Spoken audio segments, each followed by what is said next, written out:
Хятадын дотоодын их газрын энгийн нэгэн хот. Байгалийн баялаг нөөцгүй, зам харилцааны чухал цангалаац биш. Хангалттай санхүүжилт дутмах. Дээрээс нь 30 гаруй хотын ширүүн өрсөлдөөний шуурхан дунд 10 жилд хөгжин мандаж шатлаа гэж юу? Бас санаан дурамгүй хурдаар шүү дээ. Хэфи хөрөнгө оруулалтын онц мэрэгэн бодлогынхон ачаар хийж чадлаа. Зарим хүмүүс Хэфиг азтайдаа амжилтанд хүрлээ гэдгээ.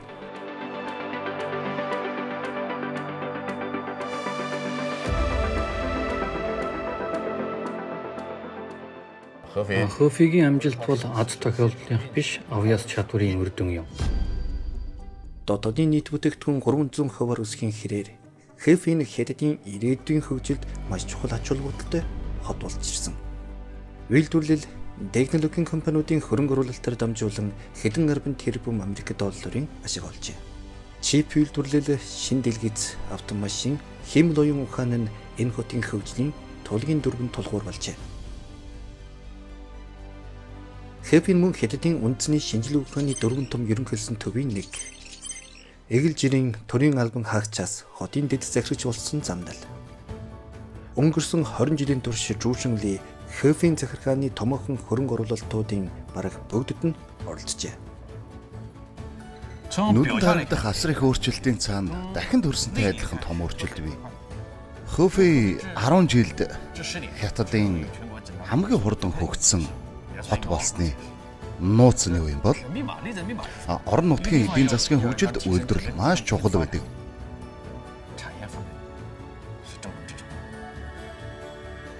Шинжлэх ухааны технологийн дэвшил үүргэн гүйцэтгэдэг.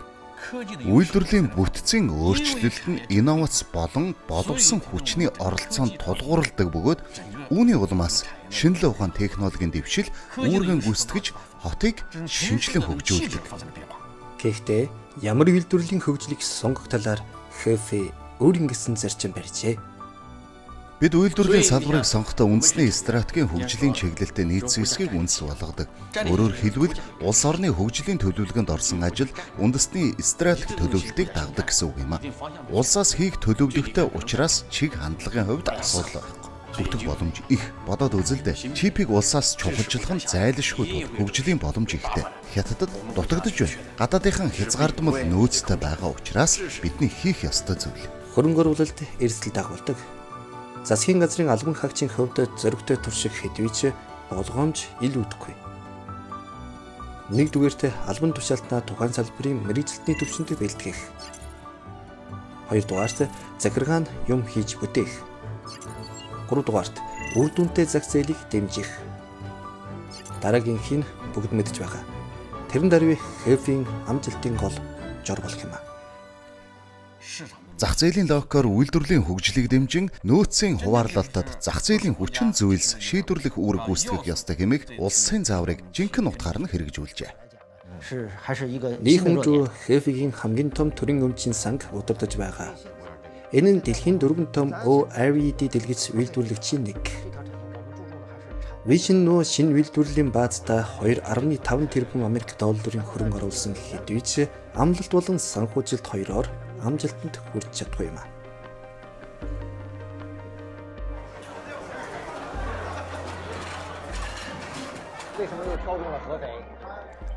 Хэрвээ Хэфигийн албан хаагчид үйлдвэрлэл бодлогоо ойлгохгүй бол бид хамтарч ажиллахад маш хэцүү. Хөрөнгө оруулагчид их мөнгөийнхөө төлөө санаа зовно. Тухайн салбараа ойлгохгүй батлаа ашигч хурдан олохыг л бодож яарна. Засгийн газар 4-5 жил тутамд солигдох тул бодлогоо доктортой үргэлжлүүлэх асуудал гарна. Хэфигийн алсын хараа бүхий нарийн хөтөлбөр гаргасан бөгөөд үе үеийн удирдлагууд доктортой хэрэгжүүлэх нөхцөлийг бүрдүүлсэн. Жишээ нь уржнан биднийг төсөл болох гээд өөр нэг хоттой өрсөлдсөн. Тэр хотын удирдлага маш идэвхтэй. Хэфи энэ зүйлийн бодлого дэмжлэг үзүүлбэл би танд энэ нэмхийг үзүүлж чадна гэж байлаа. Идэвхтэй хандах нь сайн явдал хүмүүсийн сэтгэлийг хөдөлгөдөг. Зоогийн ширээний ард амархан нөхрөлдөгч хүмүүсийн итгэлийг олох нь бодиттой гэрээнд тусгагдсан амлалтууд юм. Гэрээний агуулга нарийн болох тусмаа хэрэгжилт найдвартай болдог. Гэрээнд тусгагдаагүй агуулгын хувьд тогтворгүй хүчин зүйл олон. Ингэж харьцуулсны дүнд хөрөнгө оруулагч Хөфийг сонгосон юм. Өнгөрсөн 10 жилийн хугацаанд Хятад улсын их дээд сургуулиудыг 810 сая гаруй оюутан төгссөн нь дэлхийд 19-р дорх Германы хүн амтай тэнцэж, Тайланд, Франц, Их Британий нийт хүн амаас ч илүү том үзүүлэлт юм а.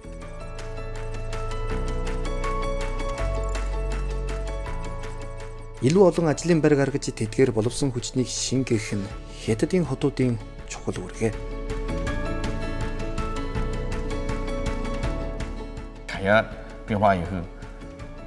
Дэвшилтэт технологийн салбар нь чадварлаг боловсон хүчнийг илүү соронзтон татдаг. Ингэхээр хот нь хөгждөг. Тэгээд шилдэг боловсон хүчний нэмэгдэх тосом үйлдвэрлэлийн хөгжил улам хүчин төгөлдөр болж бүтээлч чадвар нь багад сайжирдаг. Хамгийн гол нь иймэрхүү хөгжлийн загвар нь засгийн газраас гадна цаг зээлийн идэвхжлийг дайчилж чадсанараа онцлог юм а. Олон төслүүдийн хувьд гол хөрөнгө оруулагч эсвэл урт хугацааны хөрөнгө оруулагч нь төрийн өмчийн хуваар санхүүгийн зах зээлийг дайчилж, хөрөнгийн зах зээл юм уу аж ахуйн нэгжийн гинжин хэлхээнээс хөрөнгө оромтлуулж, төслийн хүрээнд хүчээ төвлөрүүлэн төслийг амжилттай хэрэгжүүлдэг. Хэр зэргийн хурдцтай бай. Эцэг газар дэвшилтэт ухаалаг үйлдвэр байгуулад анхны автомашин ашиглалтанд оруулах хүртэл 1 жилийн цаг зарчулсан.